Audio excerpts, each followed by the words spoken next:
2, 3, 4, 5.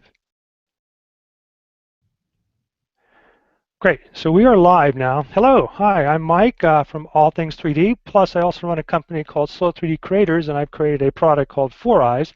So I've got, let's see, Ron, is that you out there? Yep, that's right. Yeah. Hi. I'm Ron. Ron's going to be with me, and we're going to be going through a little bit of a tutorial on how to use 4Eyes to get the most out of the structure sensor and the lens system. So from this point on, I'm Good. going to be headless, but you should still be able to hear my voice pretty good. Okay, here we go. So the first thing we want to talk about is the fact is the structure sensor is a very small, as you can see here, is a very small 3D sensor made by a company called Occipital, and it has the ability to be connected to an iPad, an iPhone, or in my case here, an iPod Touch, and then either internally with the iPad or the iPhone compile information. But what's a cool factor is that you can also use this with a product called Skanect, which is a software package that originally came out using the Asus Action or the Kinect, which allowed you to do 3D scanning. But what this allows you to do is wirelessly send information, in this case the iPod Touch, to the Skanect software. So if you look at my screen, you'll see that I am standing in the software itself, and it's pretty well laid out. Essentially, you have a back screen here that shows what you're going to be scanning, and notice how as I reposition the scanner head, notice the scanner head changes in the backdrop. And then I have two other screens, one that shows the mesh information, and I'm going to go up and poke it. So if you notice, that's the larger screen on your right there. And then on top there is kind of the depth information. And then if I had a color camera, which is not functioning on the iPod Touch but does on the iPad, if you have it selected, you'll see a third window off to your left that provides you that color information. But currently that is not enabled, so you won't have anything on that screen. So I'm going to go back out of the picture right now, and we're going to go through some settings real quick. So essentially, the first thing that you would do is prepare by pulling down this item here, and you would click New. And then you would have some options. You can take the generic scene options, which is body, object, room, and half room, and if you are not using my 4Eyes lens system, then you can choose what you want, and then it tells you the bounding box. This is the parameters or the dimensions that you'll be able to scan within, and it actually will give you a visual once we get back to the record screen to show you that. In this case, I have my body. Let's go ahead and click on object. Notice the object size shows a 0.6 meters, 1.2 and 0.6 meters. That's approximately what, about 18 inches if I remember correctly, and because again this is in meters, and then a 1.2 meters, which is close to 4 feet.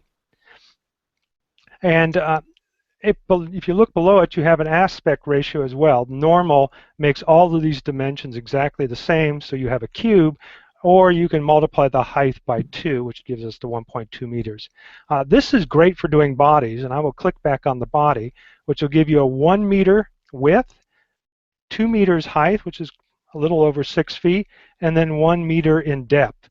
This is great for doing bodies, and that's, I guess, why they call it body. Now, if you wanted to do a room, you would obviously increase it to 5, 10, and 5 meters. And then if you wanted to do a half room, obviously it's going to reduce that. Then you can choose a path. If you don't want to use the established naming convention, which appears to be the year, date, and as well as a number on the end there, you can modify that and put your own in there. So we're going to go ahead and put in test. It's on the keyboard. Test. And then hit save, and then notice now that it says test scan, and this is the proprietary format that it uses, as well as creating a directory structure for all the test images that work with it, and it puts them in this case in the temp directly on my C drive. You can actually identify whatever path you want to. I normally let it go on the C drive because I have an SSD, so it rapidly stores them there, and then at the end of my scanning process I then export them to either the external hard drive or the larger 2 terabyte drive that's on this laptop that I'm using. In that case, let's kind of talk about the hardware a little bit. I know that this works both on PCs, Macs, and I think he also has a Linux version. But I have found that the best hardware would be in the Windows environment, and more importantly, you want to get something with a discrete graphics card. If you look up in my upper right-hand corner here, it shows the sensor, the GPU that is available because it detected an NVIDIA GPU, and then that I have the Skanect Pro license. And again, if you can use it free, but you have limited features. But if you want all the features, you'll need to pay for it. And I think it's what, about $130, Ron? Is that correct? Yes, 129, right. 120, yeah. So about No, 130. yeah, 130, And 129. I'm sorry? 129. Okay, I believe if you're in California, there'll be tax along with that. So, Okay. so with that, we have these 3 items here.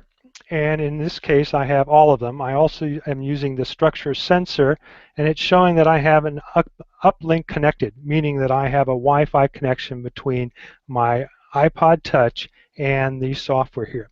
And I'll talk a little bit about the infrastructure that I think works the best. If you're going to use a Windows environment, choose an NVIDIA card, and preferably some of the newer cards, the new 900 series, or even some of the new 700 series that are available that have the Maxwell chipset. And the reason for that is Nick, who is the designer and developer behind Skanect, has used some of the new features that are offered in the Maxwell.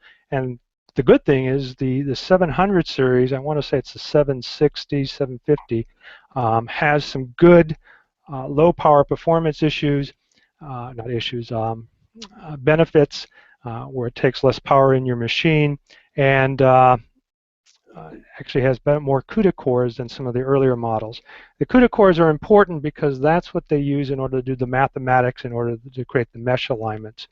So I would suggest going with one of those cards. If you've got a laptop, look for a card that uses the new 800 series.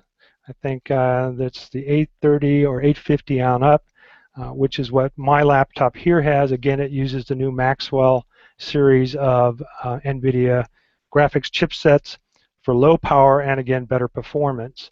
And they're pretty much available in some of the newer machines by Asus, Acer, and a couple of other brands.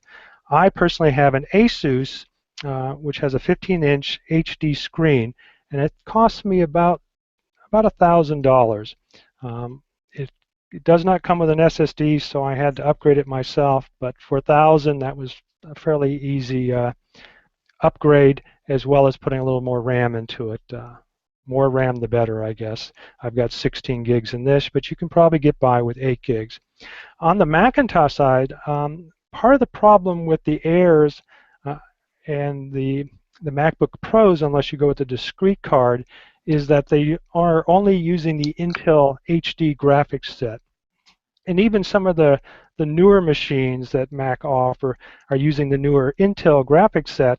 It still doesn't have the CUDA cores that add the extra performance, and hence the reason that you're not seeing the GPU. What I would do there, well, there's not a lot to do, but obviously the faster the processor, the better performance you're going to get.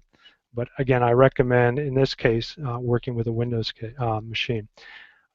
If I remember correctly, if you're using one of the AMD graphics chipsets, you're also going to run into issues because they do not have CUDA cores or using the CUDA libraries, so you would run into problems with your GPU shooting. So again, I would recommend using an NVIDIA card. Now, if you're going to use the structure sensor, like I'm using here with the iPod Touch, you want to ensure that you're using a great Wi-Fi or superior Wi-Fi router. And Asus, in my opinion, makes one of the better ones, but there are others out there. But what you're going to look for is a dual band, one that supports a 5 gigahertz radio. And the reason for that is there's less interference, so it performs better. Plus, you'll also find some of these new routers also support N and AC, which gives you a much better bandwidth. So I would highly recommend that, going to a 5 gigahertz connection, which is what I'm using here. You'll get less stuttering. The only time I seem to get a little bit of stuttering is when the cache fills and then it has to dump, and then again it's only a split second before it gets back to normal, and we may not even see that today. So that's pretty much how I would go about it. I would go with a Windows machine with a discrete NVIDIA graphics set, preferably the 800 series if you're going with a laptop. If you're going with a desktop, the 700 or the more improved version, which is the 900 series. I think it's the 970 and the 980. A little more expensive, but if you've got a desktop, well recommended. Again, because you want more CUDA cores and the Maxwell chipset, because Skanect takes advantage of that. Okay, so let's kind of go in through the settings here, and we'll get back to this. In the prepare here, I'm going to go ahead and choose settings that work the best for my lens system. And again, that's the 4eyes lens system for the structure sensor. It also works with the 3D system iSense, which literally is an exact copy of it. In fact, 3D Systems licensed it from Occipital. So they're identical, other than there's some software issues, so some of the things don't quite work right. With the Skanect, it works perfectly, and that's what I'm using is actually the 3D System iSense. So one of the things that my lens system does, and let me go back into the picture here, is it provides a optics in front of the sensors to allow you to get closer to your subject. The structure sensor works on the principle very similar to the initial Skanect, where it transmits or projects an infrared image upon the subject or the object, in this case, this interesting subject that I have here. And there is an infrared camera that picks up this, as well as any distortion or deformation of that pattern. And that's where it's really picking up that information, determining the depth of the particular subject itself, is from that deformation of that pattern. So what I have done is put a lens system on here that literally sharpens that pattern and allows you to get closer. So think of it like a close-up lens system, like a magnifying glass. Now there's going to be some pitfalls in going that direction that I'll show you in a minute, and Ron, you've already experienced it, and that's fringing around the areas. But if you want to see what it's like in the visible light range, just take a magnifying glass or reading glasses, which is how some earlier people who were designing with this started with, which is plastic lenses. I've done a little bit more research into it, found a nice glass lens that I think is far superior and actually gives you a much better quality system, and then incorporated it into a lens system that easily attaches to the front of your structure sensor. So with that being said, the idea to get better detail, and I get about 40% better mesh, is to bring in your scan hit as close as you can, and it's about between 0.3 to 0.4 meters, and also set your bounding box the same way. And you can start at 0.3, and sometimes you may want to move out depending on how much of a bounding box you want. I normally leave the height at ×2, and then I just hit start. Once I hit start, we go into the record mode, and then we can determine a delay. So if you want to delay it before it starts, here we're going to use 3 seconds. We could actually go down to 0 or all the way up to 30 seconds. So this all depends on if you need to move the individual or some other features. If you want to delay it, I guess it's pretty obvious on how that works. And then you have a trash can. So let's say your scan doesn't work properly, you can at least go back and start over again. I have found that the trashing process can take a little bit of time, up to 30 seconds. So if you're wanting to do scan after scan after scan, there is a period that you have to work, and we'll get into that in a little bit. So I'll get back to the main screen, and if you look, I don't know if you'll be able to see this or not, and I'll just describe it to you. The screen on the iPad or the iPhone or the iPod is you'll have a record button off on the left-hand side. Obviously with the iPod it's a little smaller, and then on the right-hand side you have some features. And again, this is in the Structure app that you can get in iTunes. It's free, and it has an IR, a depth, and an uplink. The uplink is what you want to work with, and that's what sends the signal to the Skanect software and connects the two.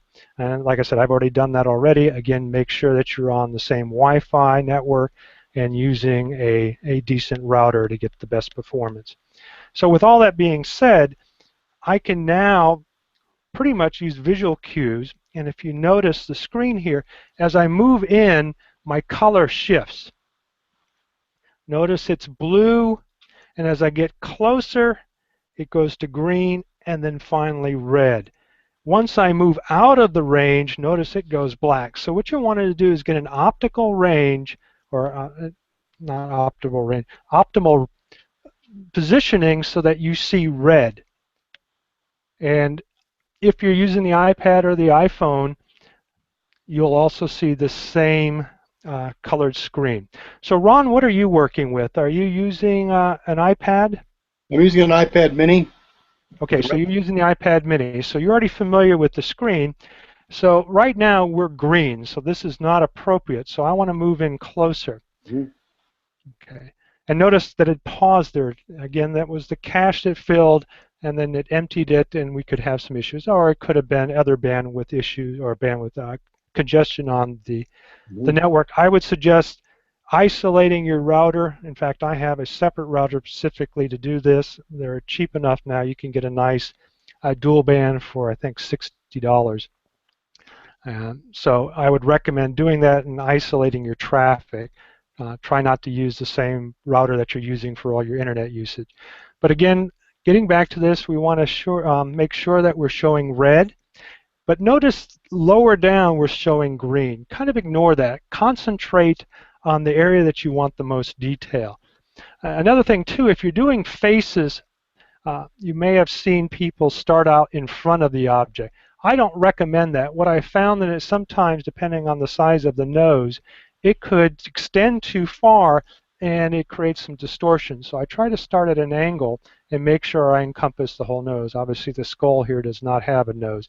So I would just start offset it to one side or the other and then rotate from there. I'm not going to be able to get all the way around my subject today, but I should be able to get 180. But if you do it slow enough, you should be able to get a full 360. But what I have found is that you don't want to go all the way around and back upon itself, because it kind of is like a spiral and will actually literally create two different meshes based upon your rotation. And part of that is the lens that hopefully will cure itself in my software. I've got a new algorithm, not necessarily an algorithm, but a mathematical process that takes out the curvature of the lens. So that should minimize it. But for the most part, it's minimal right now, and you shouldn't see it. The other thing I do is I try to use other software, and you'll see in a moment, to clean up some of the stuff that we're seeing here. Mesh Mixer just came out with another upgrade. It's a great tool to work with. I also use a product called 3D Coat to modify what I'm working with. You know, Ron, you mentioned how you could sand things when you actually print it, but you may not need to do that. You may want to go ahead and download Mesh Mixer. And 3D Coat is not that expensive. I think it's about $100, and we can talk about that later. Okay. So here we go. We'll go ahead and get started. Currently, you have to press the screen. I'm working on a new grip. If you notice, by using an iPhone, and then I will have a case for an iPhone 6, with the grip, it really makes it very flexible. I also work with the iPad mini with a similar setup, but it's a little heavier and is not as flexible as you'll see here in a moment. Let's see, we must have lost her. Hang on. Okay, we're back. My screen went to sleep. Okay, so can you see all that, Ron? Yep, I see it. Okay, so essentially we're going to go ahead and get started. Moving to red. Okay. Okay, and then you just hit the record button. Mm-hmm. And then I kind of like to take my time. The software has the ability to do some averaging. So don't rush the process. You'll find that it's still fairly quick. And if you can see me, Now you can wave it back and forth. You don't have to see one direction. You can go back and forth, up and down. All right. But again, try and that's why I likened it to kind of an airbrush or a spray gun. You Okay. want to keep the same distance from the object. But you can go over the same area twice. Hmm. Okay. In fact, I recommend it because it does some averaging. Yeah, I've noticed that too. Okay, but notice because my volume or my bounding box was so small, I don't get any of, in her case, her right shoulder, but more of the left. So I Yeah. would have done a better job of centering it, but you get the gist of it. Once you feel you've got a clean, make sure you look underneath the neck here. Right. Well, Michael, let me ask you, on the size of the bounding box, that is the area that the subject can be scanned within. So That's correct. a 0.3 meter is going to be about 14 inches. So 14 by 14 is what you got. And if you're Yep. doubling the height, 14 by 14 by 28. Uh, but is there any problem with making it larger? And Well, we're going to go ahead and do that after this. okay, and then just I you move think the you sensor lose a in. little bit because of the way that the software works, but for the most part, you should be able to get away with going to 5 or 6. It's getting further from that I think you start having problems. But yes, it will increase the bounding box, and I highly recommend it, and we'll go ahead and do that here shortly. And does I that make like to use it. I'm sorry, go ahead, Ron. does it make any difference if you're making the bounding box bigger, uh, but you keep the sensor at the required distance of, say, wherever it's red, wherever you get a red image? Exactly. Use the red as your feedback. Stay within that distance, and you should be able, and we'll show, you'll be able to move further down or left or right. Okay. Okay, got Okay, it. so notice we have scanned already, Hmm. and notice for the most part it's smooth, except we have the fringing. And again, as I Hmm. mentioned before, liken it to reading glasses, or more important, like a magnifying glass, or even a close-up lens if you're into photography. If you remember, your peripheral kind of has some fringing, uh, but the center is really in focus, and that's kind of what we have here. Good. Because the software, the algorithm, has the ability to stitch things together, that's why the rest of the model, or the center part of the model, is still nice and clean. But there's some tools that we're going to get into right now if we go to process that will reduce that. And let me zoom in on it. Okay. So room We want to we lighting, want to get. yep, I'm sorry. the ambient lighting is not that important because it's projecting its own image. In fact, you could do it in the dark. Okay. But that is a good point. If you're doing this in daylight, especially with, let's say, a lot of daylight, this can create a lot of problems. I recommend not doing that, but I'm using my studio lights here, and as you can see, it's still scanned pretty well. But there is some caveats. One is, do not use reflective surfaces. Again, this is an infrared projected pattern. It just won't work. Black items don't work as well because it absorbs it. It's improved. Nick has done a really good job improving that area. What else? Patterns don't really matter. Uh, if you have a lot of surface detail, or what would you call them, edges that extend outside the boundaries of the depth information, that can create problems. So make sure that you keep that in mind. And what I normally do is start at the tip of it, and then kind of, like I said, use the paintbrush effect, maybe to get underneath it or above it. That happens a lot for the chin area. Also keep in mind when you're scanning people to get above the head so that you have the top of the skull or the hairline. But like I said, there are tools. The way I look at this is a very quick way to get a very detailed mesh that you can work with in other applications. You're not going to get the cleanest mesh from this, but we're going to use a few other tools here in a minute to improve it. But I normally have a multi-step process that I work through our workflow. This is just the first step, and I don't really think I'll get into it in this lesson, but maybe when we're off the Google, we can still hang out and I can show you a little bit of that, Ron. But for here, let's go ahead and stick with the Skanect tools. And I recommended the Nick. These tools are fairly powerful. and they're fast. And I said, why don't you allow import for other meshes, because they do a great job of watertight, which is the ability to contain the entire mesh so that you can immediately print it, and then it's simplifying its fill holes, and its remove parts are very effective, as well as its cropping. And I find it fairly intuitive. So let's kind of rotate around the object. Notice, again, all the extraneous parts. It almost looks like the wind kind of knocks some of this out here. So the first thing that I normally do is go in and remove parts. And I set this to about 95, but you have to experiment with it, and click Run. That will remove all of these parts that aren't part of the main body. So that's the first thing that I do. And again, depending on the mesh. The other thing to keep in mind, if you look down in the bottom right-hand corner, which you may not be able to see because our screens are there. Let's see what I can do here. Let's try this. Oops.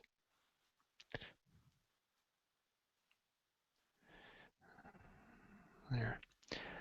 Okay, so if you notice down in the bottom right-hand corner here, it tells you the number of vertices. Notice that we have 686, 688, 620 vertices, or over 1,000,000 faces. As you're probably aware of, Ron, that's quite a bit. And if you don't have a high-power machine, it really bogs it down. But that's the only way you're really going to get the resolution. And let's go ahead and expand it. Notice that our removed parts removed all that little flanging that we had there. So those are gone now. So we can move into another area. And I don't know if I really like this user interface, but if you want to remove what you were working in, you have to click back on that particular icon, and then it removes it, or click on something else. Something else that I work with is the move and crop. Ron, have you worked with this already? Yes, I have. Sure. Okay. It took a little bit to figure out in the beginning, but essentially you move these to rotate the object, and then you also have some stepper, so you can go finer increments. So I thought that was kind of nice, both positive and negative. And then you can do a full reset of the transform. Or you can adjust the Y. And this is the one I normally work with, because then we can remove, let's say if you're doing a bust, Right. part of it that you didn't want. So in this case, I'm not going to remove that because some of the detail I want to show off is right in here.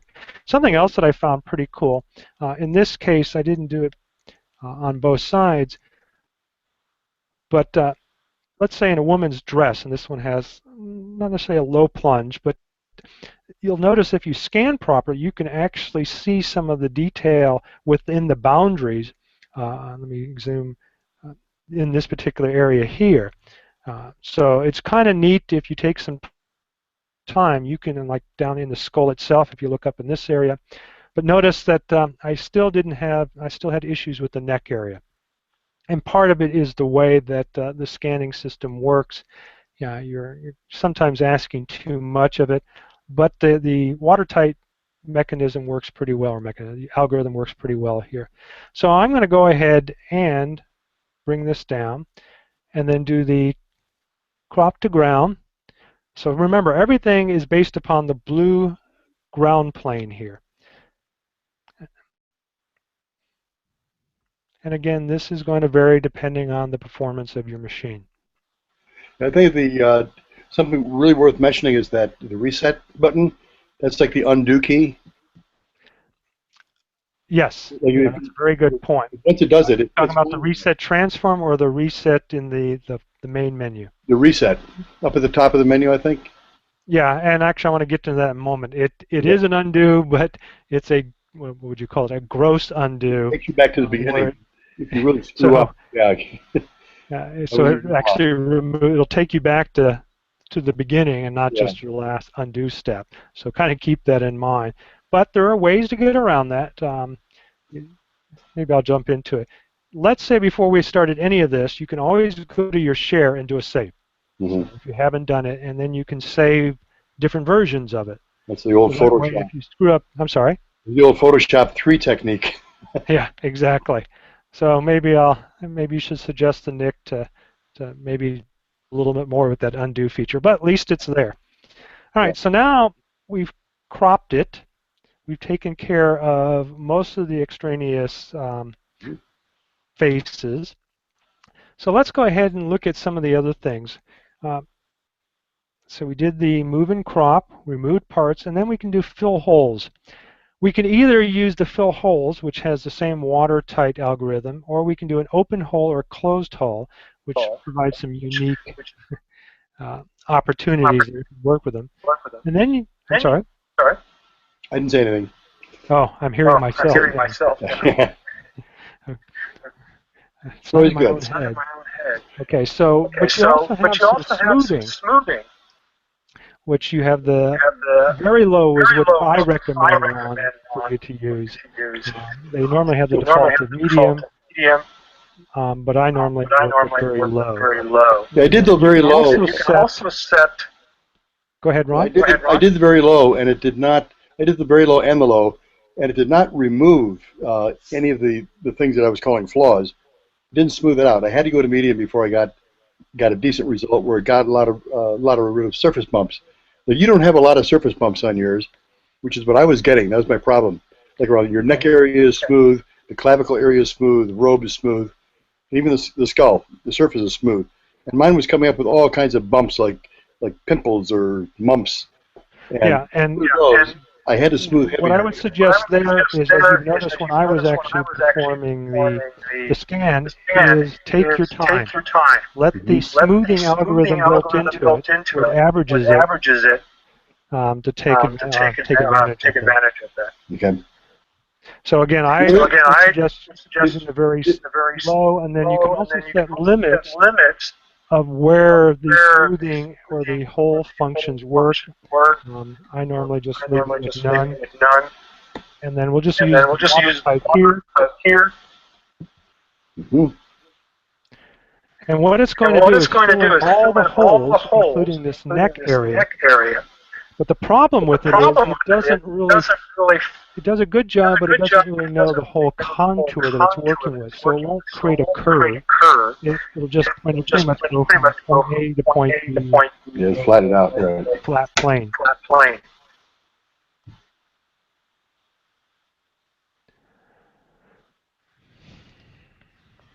I'm going to try something so I don't hear myself anymore.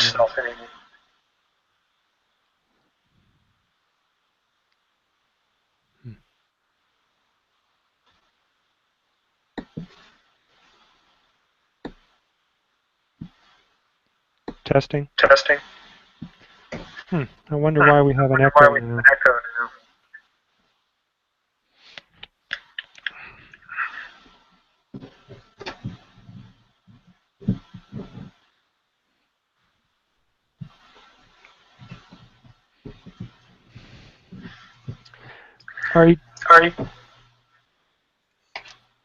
Let's see.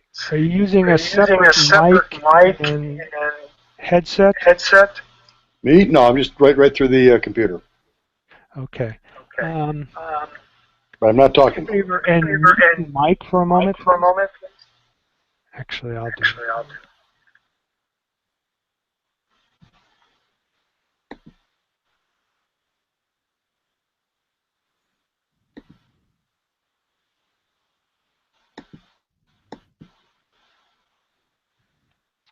Test.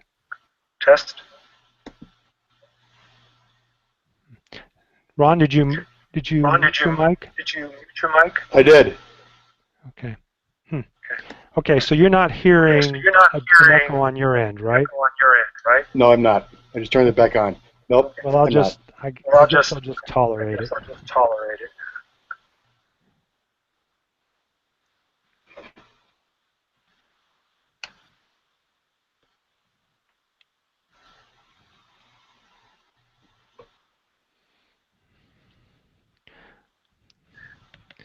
Okay.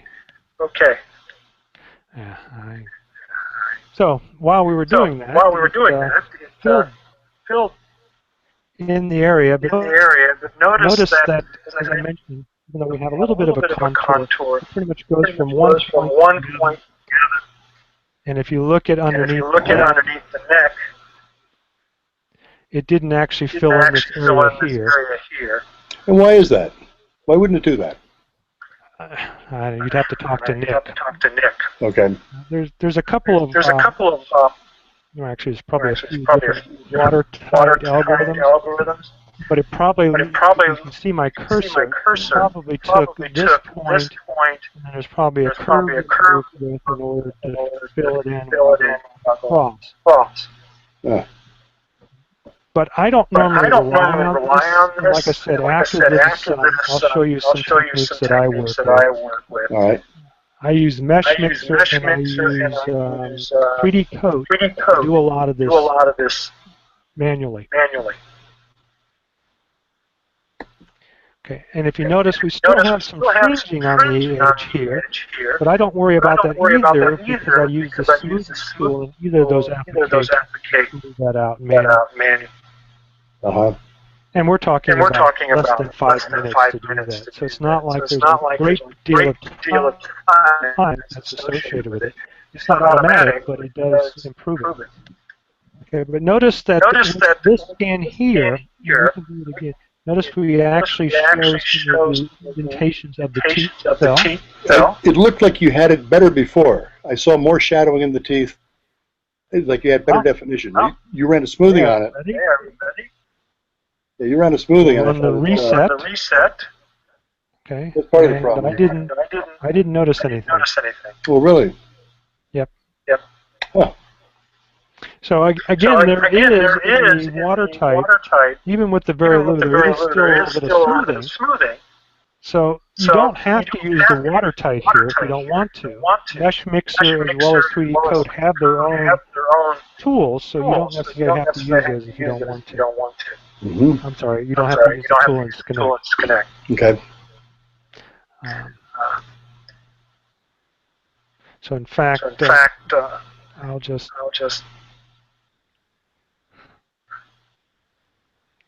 go ahead. It's funny as it even terminate it, which you can do by hitting the X here. It still takes a while.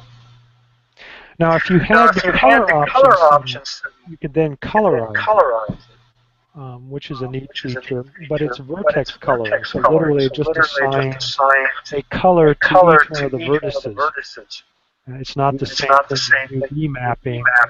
Use a high detail camera image.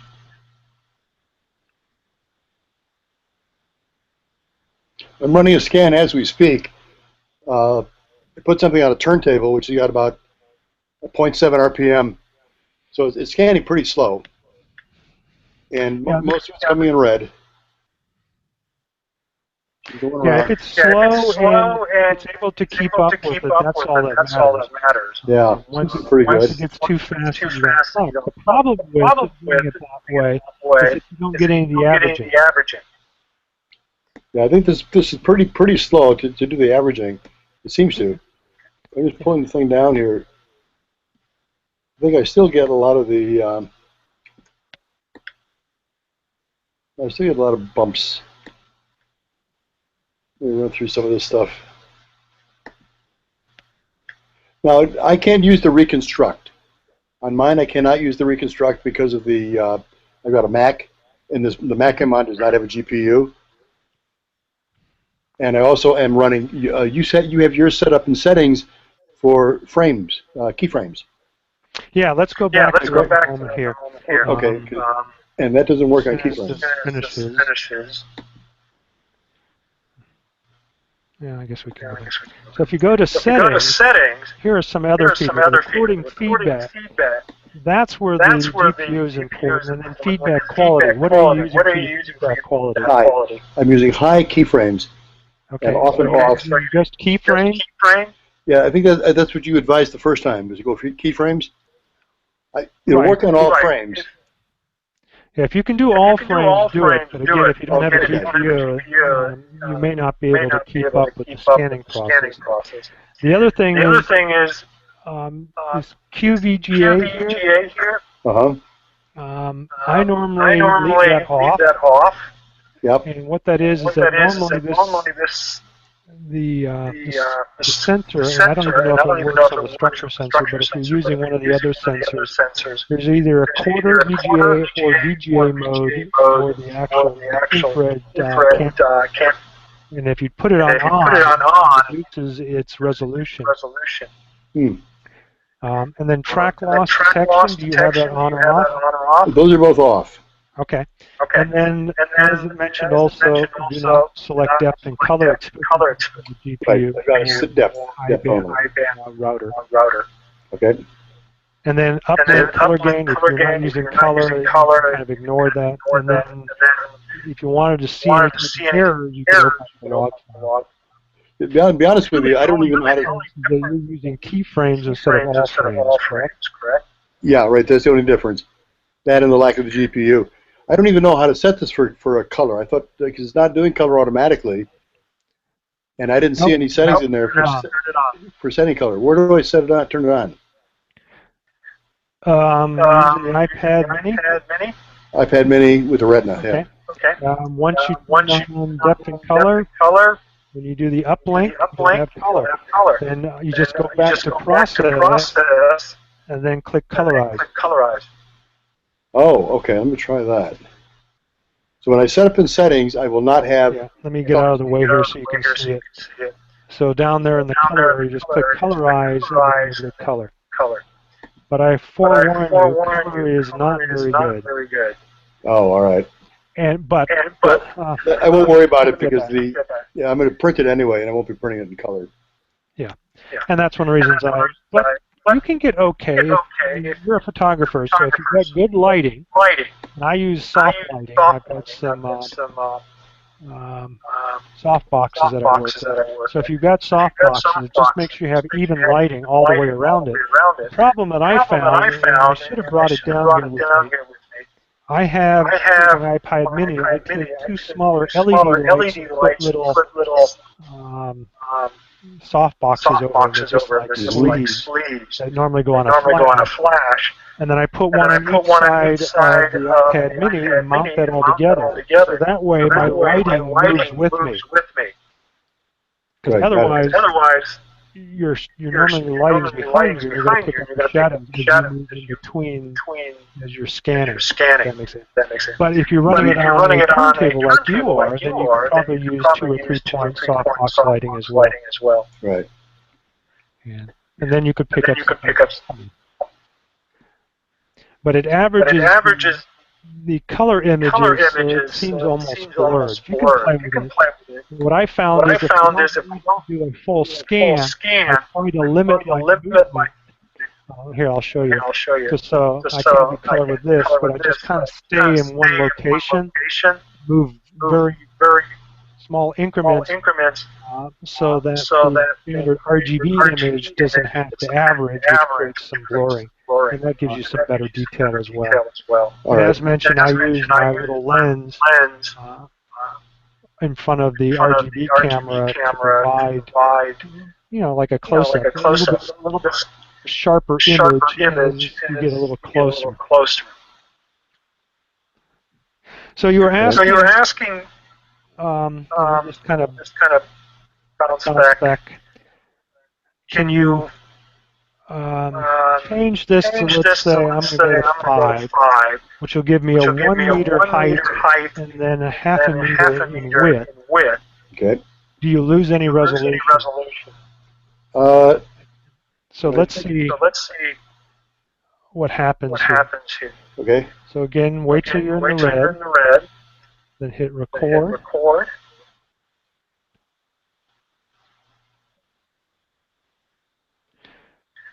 Now notice I can get down further now.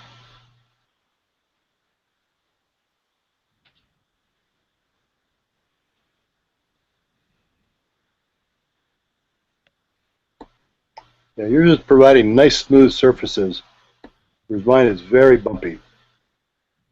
And again, I'm wondering if that's because... Now notice I have one spot on the right breast. I think that's because I didn't start out far enough. So that's outside the bounding box. And we'll see if that's actually the case.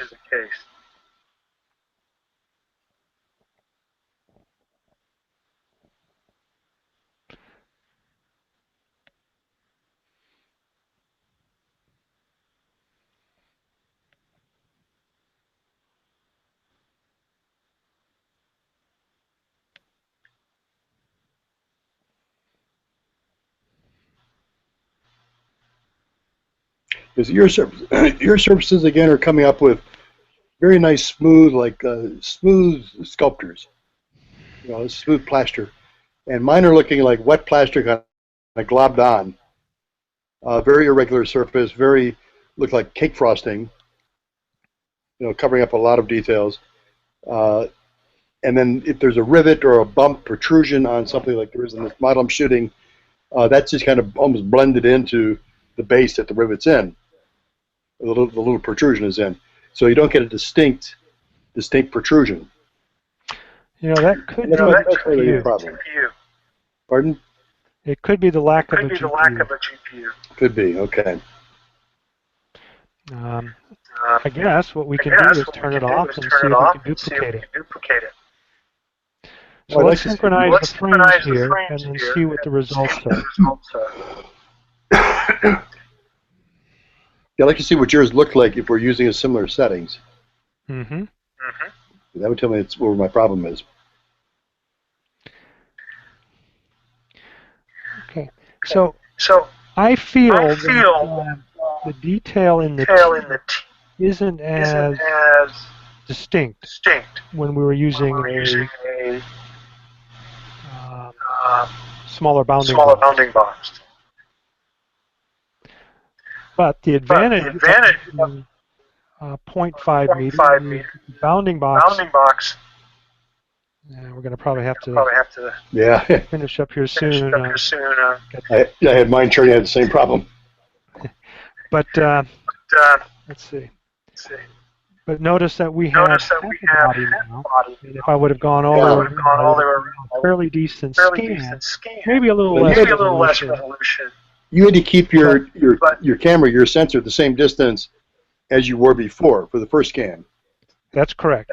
Okay. Yes, that's all that matters. Yeah. Well, actually, whatever I gauge my setting based upon red. As long as I can stay within red, and once I start the scanning process, I pick up mesh, then I'm in good shape. It's kind of hard, but we'll go back to it.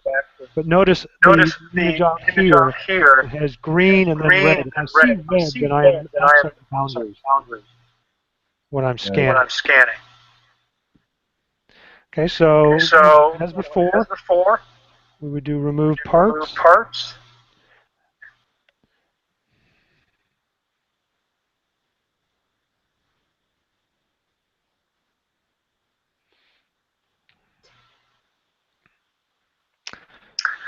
So there you go.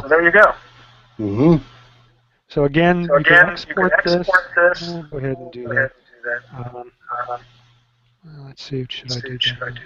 No, we'll go ahead and scan. But essentially, I can export it to the Pro in multiple versions. And then also, I don't know what scale you were working with when you sent me the object RAW, but I normally use millimeters. Oh, okay. Probably send it out in inches. Yeah, well, if you send it out in meters, it shows it as 1/10 its size. So again, that's how you would go ahead and do that, but you're probably already aware of it. So let's go back to prepare, and let's go to settings, and let's turn off GPU. Let's do keyframes, Okay. and then let's go to new. Okay, so let it save its changes. And I'm going to get a little drained. And if your feedback quality is high. I'm sorry? Oh. Your feedback quality is high. All right. Well, in settings, save, and then I'll go back and modify that as well.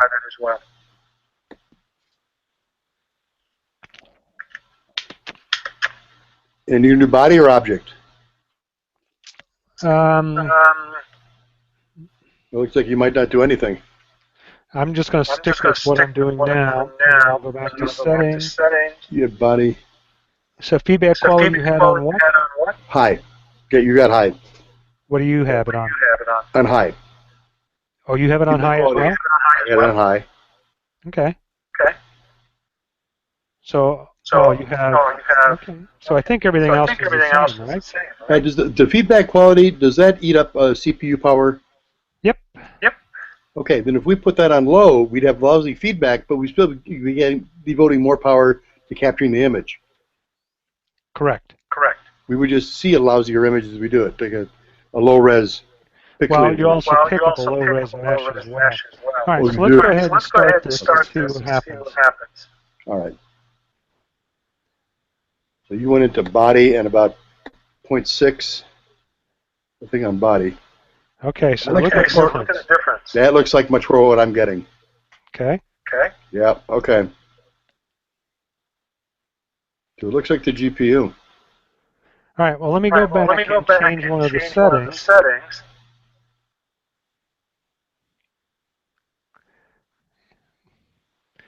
Yep. That's very much like what I'm getting, especially in the robe.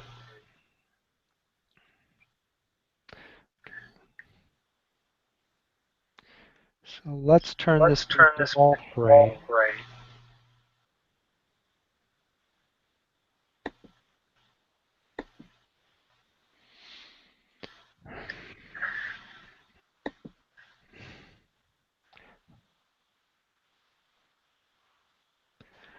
Same result. Same result.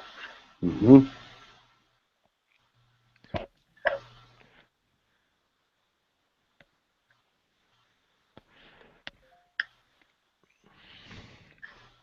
You can get a model. Okay, so Okay, before my so before battery my battery dies, dies, Yeah. I'll turn back on turn back on GPU. GP. Okay. Michael, before you do that, can I see that model close up? Can I, the one you just did? Okay. Okay. Yeah, okay. That's kind of what I'm getting. A little bit of the jawline, especially down around the robe, the side of the neck. That kind of modeling.